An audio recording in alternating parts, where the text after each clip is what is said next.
भाई बहन फेनी ब्लैक और ग्वेन ब्लैक अपने शराबी पिता के साथ रहते हैं जो उन्हें मारता था। फेनी एक शांत और शर्मिला लड़का है। स्कूल में फेनी को अक्सर दूसरे बच्चे धमकाया और परेशान किया करते थे। उसका एक दोस्त था रॉबिन, जो बहुत ताकतवर था। वो फेनी को उन शैतानी बच्चों से बचाता है।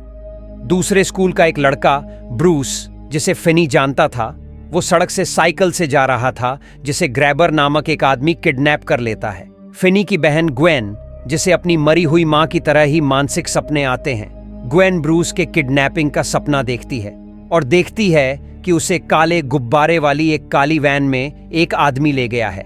जासूस राइट और मिलर ग्वेन से पूछताछ करते हैं, लेकिन वो लोग उसकी बात पर विश्वास नहीं करते। ग्रैबर रॉबिन का किडनैप कर लेता है, जो फेनी का दोस्त है। साथ ही कुछ दिनों बाद ग्रैबर फेनी को भी किडनैप कर लेता है। फेनी एक साउंड प्रूफ तहखाने में जागता है। ग्रैबर यहां बच्चों को लाकर मार देता था, क्योंकि वो एक साइकोपैथ था और बच्चों से मौत का खेल खेलता था। दीवार पर एक डिस्कनेक्ट किया गया ब्लैक रोटरी फोन है, जिसके बारे में ग्रैबर कहता है कि यह काम नहीं करता है। बाद में फेनी फोन की घंटी सुनता है और उसका जवाब देता है, जिसमें ब्रूस का भूत बात कर रहा था, जिसे किडनैपर ने मार डाला है।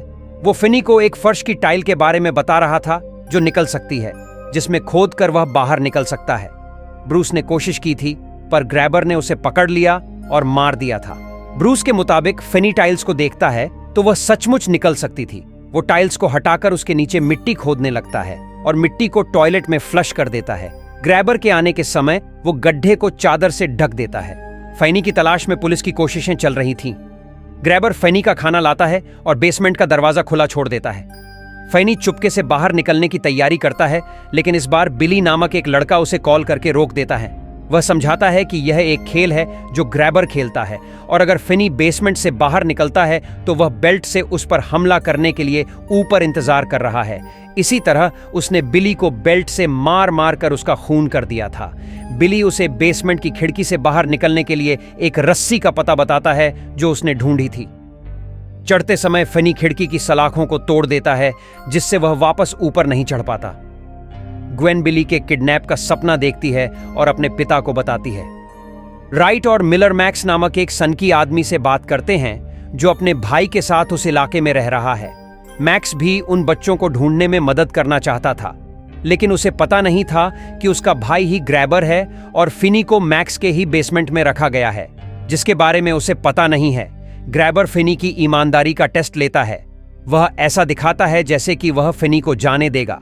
अगर वह उसे अपना नाम बताएगा, लेकिन फेनी गलत नाम बताता है, तो वो उसे जाने नहीं देता।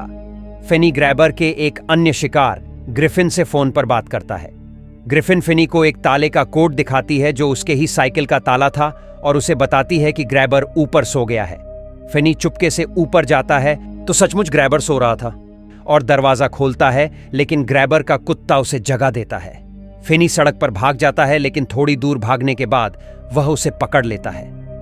भागने की अपनी नाकाम कोशिश से निराश फेनी फोन उठाता है और दूसरे बच्चे को सुनता है, जो वैंस नामक एक गुंडा था जिससे फेनी डरता था। वैंस फेनी को एक जुड़े हुए स्टोरेज रूम के बारे में बताता है, जिससे वह बच सकता है अगर वह दीवार में एक छेद करके दीवार के दूसरी तरफ फ्रीजर से बाहर निकल जाए। फेनी टॉयलेट टैंक के ढक्कन से एक छेद बनाता है और फ्रीजर के पीछे घुसता है, लेकिन पाता है कि फ्रीजर का दरवाजा बंद है। वो हार चुका था और रो रहा था, लेकिन फोन एक बार फिर बजता है।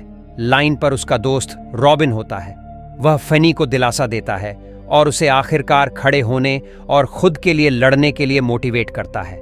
वह फेनी को फोन रिसीवर हटाने और उसमें उस मिट्टी को भरने के लिए कहता है, जिसे उसने हथियार के रूप में इस्तेमाल करना है। ग्वेन वैंस के किडनैप का सपना देखती है और ग्रैबर का पता लगाती है। वह घर ढूंढती है और राइट और मिलर को कॉल करती है। मैक्स को पता चलता है कि फेनी को उसी के घर में रखा गया है। वो उसे छुड़ाने के लिए बेसमेंट में भागता है, लेकिन उसका भाई उसे कुल्हाड़ी से मार देता है। पुलिस उस घर में जाती है जिसे ग्वेन ने बताया था, लेकिन वह खाली पाया जाता है। बेसमेंट में उन्हें ग्रैबर के शिकारों की दबी हुई लाशें मिलती हैं।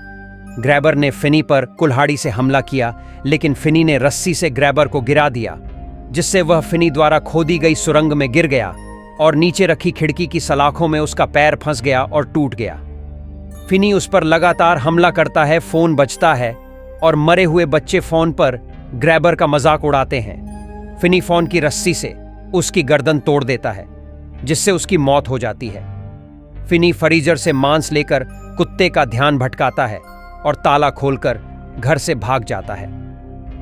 फिनी सड़क के उस पार घर से बाहर निकलता है, जहां वह ग्वेन से फिर से मिलता है और पुलिस उस घर पर पहुंचती है। उनके पिता आते हैं और उनके साथ हुए व्यवहार के लिए आंसू भरी आंखों से माफी मांगते हैं। स्कूल में फिनी अब किसी से भी नहीं डरता और कॉन्फिडेंस के साथ फिनी क्लास में अपने क्रश के बगल में बैठता है। वीडियो पसंद आया हो तो वीडियो को लाइक और चैनल को सब्सक्राइब जरूर करें।